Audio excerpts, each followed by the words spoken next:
Happy Wednesday, co-creators, and welcome to another edition of Teena Sessions, 365 inspirational quotes with me, your life coach, Teena Jones. How is everyone doing? Day number 18. Ooh, my goodness, time is flying by. I hope your hump day was just as good as mine. It was raining here in Houston, but other than that, we had a really good day. What about you? If you are new, welcome aboard. Thank you so very much for tuning in to Teena Sessions.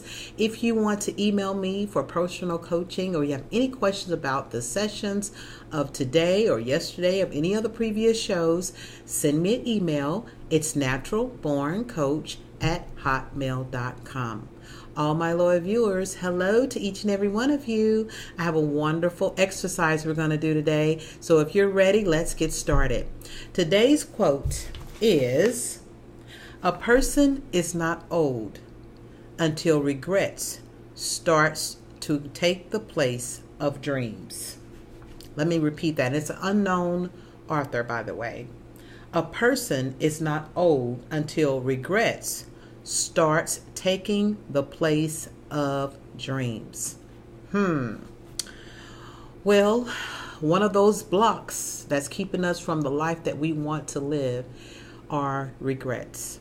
Things that we may have done in the past that keep us paralyzed right now in the present moment. We can't move forward because we're holding on to regrets. Some regrets may have been, I should have went back to school. I shouldn't have dropped out of school. I should have married that person. I shouldn't have married that person.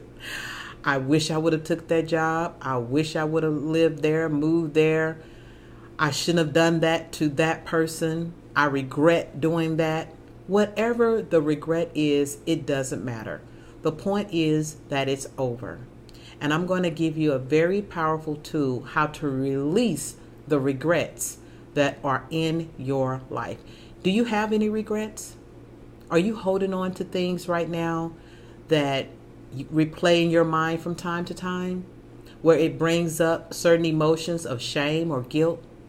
Then you've come to the right show on the right day, because I'm going to give you a powerful tool to help eliminate those regrets once and for all. Now, normally this ritual is done at the beginning of the year, January 1st. And I normally do it at the Unity Church. And it's an annual thing that's done that we participate in, and we love it. And it's something I do on my own as well. And so this is not something I want you to do right now, but I want you to do it maybe this weekend or sometime when you have about 10 to 15 minutes to spare, okay? But it's a very simple exercise. So the first thing you're going to need, this is to get rid of bad habits and regrets. Anything you want to eliminate out of your life, anything you want to leave in 2016 and not bring with you in this new year, this is what you do. You're going to get a piece of paper. It doesn't have to be, copy paper. It can just be any lined notebook paper is fine. And then you're going to take a pen and you're going to write down all the things you no longer want to carry with you in the new year. So, you can just write out, what I did to so-and-so, the mistakes I made in 1996, or I shouldn't have never did whatever, or a bad habit as smoking, lose weight, biting my nails, bad attitude. I want to start exercising more. I want to eat healthy, or bad eating habits. You can write that down. I eat fast food every day, or I'm drinking soda every day and I want to stop that. Whatever it is you want to eliminate, or whatever it is you consider a bad habit, this is where you'll take it. It doesn't matter. You can use both sides of the paper, okay? But you can fill this side up. You can turn it over. You can fill that side up. Once you got it out, all your system, you're going to take it. I've already folded. You're going to fold it in half. And then you're going to fold it again, like I have here. And this ceremony, by the way, is called the burning bowl ceremony. Very powerful. You're going to need a fireproof bowl, such as this, and then your lighter. Once you have written everything down, you take the lighter and you let it go. You put it in the bowl and you watch it burn up. Now, I would do it near the sink or either have a water nearby that in case the fire gets out of hand, you can just douse it out. But, I would keep putting fire to this paper until it is consumed. Nothing left but ashes. Okay? And then once you're done, you can throw the ashes out into the grassy area in your backyard, or if you're in an apartment or condo, you can go downstairs and do them away in the grassy area outdoors. Okay? And then before you do that, you're going to say this prayer. It's a wonderful prayer. And like I said, this is something I've been doing for years. So get your pen and pad. I'm going to talk slowly so that you can write this down. It's very short. Dear universe, I no longer need to hold on to this pain. I no longer need to hold on to this habit. I no longer need the lessons that these things brought to me. I now release all things attached to these lessons. I now release all of these things that no longer serve me. And so it is. This is when you actually have the fire to the paper and you see it consuming. It does something to you subconsciously. It's like a transformation. It's like subconsciously you see this thing being consumed by fire. And fire is symbolic for washing things away, consuming. Just think about that. Consuming everything that no longer serves you. And it's a very powerful thing to bear witness to. So this is something I want you to do. If you want to do it today, right after the session, that would be great. The sooner you do that, the better. And once you've done that, once you've thrown away the ashes, you now have a clean slate. Isn't that exciting? You have a clean slate. And now you can create dreams. Okay? So I know you have your dreams written down in your new storybook that we kind of talked about. Or you may have affirmed it in other ways. But now it's time to take an action step. So it's 4 different steps we're going to discuss. The first thing is put it on a calendar. Any type of goal you want to set is so good if you put a deadline to it. Like say, for instance, you want to start working out 30 minutes a day or 20 minutes a day. Then write that on your calendar 3 days a week that you're going to work out. Okay? Put it to paper on this day, something realistic. Don't say you're going to do an hour when you know you're not going to do an hour. Start out small.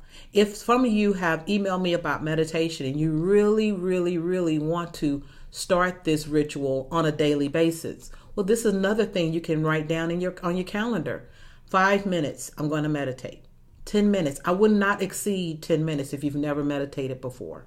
Because it takes discipline and practice before you actually can do it for long stints of time. But the whole idea is to set the intention.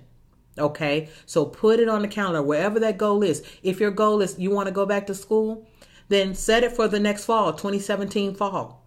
Or this summer, you're going to take a cooking class, or you're going to just commit one little step though. We're not going to overdo it. Because then you become overwhelmed and you won't do it. So that's the first thing. Put it on the calendar. Second thing, get creative. Let your mind flow. Whatever ideas you have of things you want to do, be creative about it.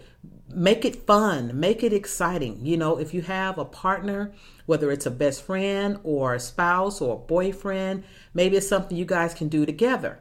I know a lot of people work well with partners and so they can be held accountable. So if you need a workout partner, ask one of your friends. If you've always wanted to take a cooking class, ask someone to go with you. Be creative. Think outside of the box. That helps to make it exciting. So when you set a goal, you don't want it to be boring. You want it to be exciting. You want to be excited about going back to school or whatever it may be. If you want to start a business, then write deadlines about looking into financing, SBA loans. I've had 2 of them. Angel investors. I've had 1 of them.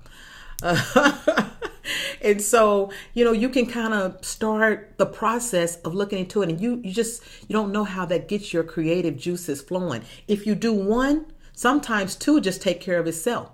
You know, when you set the goal and you can look at it on your calendar or on your phone, many of us set our calendars on our phone and we started looking at it, it brings excitement to us, okay, automatically. So that's the second step. And the third step is detach from the outcome. Whew, this is a big one. Let me see what time we got. Okay, so we're doing pretty good. Detach from the outcome means when you set the goal, don't start. It's like, okay, this is a good example. Baking a cake. If you've ever baked a cake, a box cake, a scratch cake, it doesn't matter. You're baking a cake, you put the oven, you set it on 350, 400, whatever the temp is called for that particular cake. You put that cake in the oven, but you keep opening up the oven, checking it. What's going to happen if you keep opening up the oven every 5 minutes? You're going to ruin the cake. The cake is going to fall. That's what we do with our dreams. You've got to stop that. You got to stop waking up going, God, where is it? When is it going to happen? I'm waiting. Come on, God. I set the intention a long time ago. What's going on? Detach from the outcome. You've got to do that. Know that you've done your part, and now let the universe do its part. Your job is to feel good in the meantime, in between time. You've put it on the calendar. You got creative, and now you're just going to let go. You've done all you can do. Have fun in the process. All right. And then the fourth and final step is talk to an older person. Talk to an older person. If you've ever, went to a retirement home, it could be a relative, it could be someone that you don't know, but talking to older people, they can really help put things in perspective for you when it comes to getting older, when it comes to regrets, things that they may have wished, things they wished they would have done, dreams, they wish they would have done. And so you can learn from that. Regrets don't only mean things that you've done that you feel bad about, but regretting of things that you never did do, that you never did pursue certain things and certain goals. And know that you're never too old. There are people that have started businesses at 50, 60, 70. I think KFC, Colonel Sanders started at 70. You're never too old. If you have breath in your body, you still have a lot of living to do, and you have a purpose to fulfill. And so let's get in the business of fulfilling your purpose, darling. Don't look at your age. That's nothing but a number. And I do sincerely mean that. Get some excitement about your life. This is a new beginning and a fresh start and a clean slate. We're going to bury the hatchet. We're going to get rid of our old regrets and our old habits, and we're going to begin again. All right. So it's a new year. I'm so glad that you chose to tune in today. This was so exciting to serve you in this way. And I have an affirmation for you. The affirmation is, I've released what no longer serves me. Okay. I release what no longer serves me. I hope you enjoyed today's affirmation and quote. Oh my God, I get so excited each time that I do this broadcast. I love each and every one of you. I will see you tomorrow. Thank you so much for joining with me with day number 18. So we'll see you tomorrow. Have a happy evening. Bye-bye.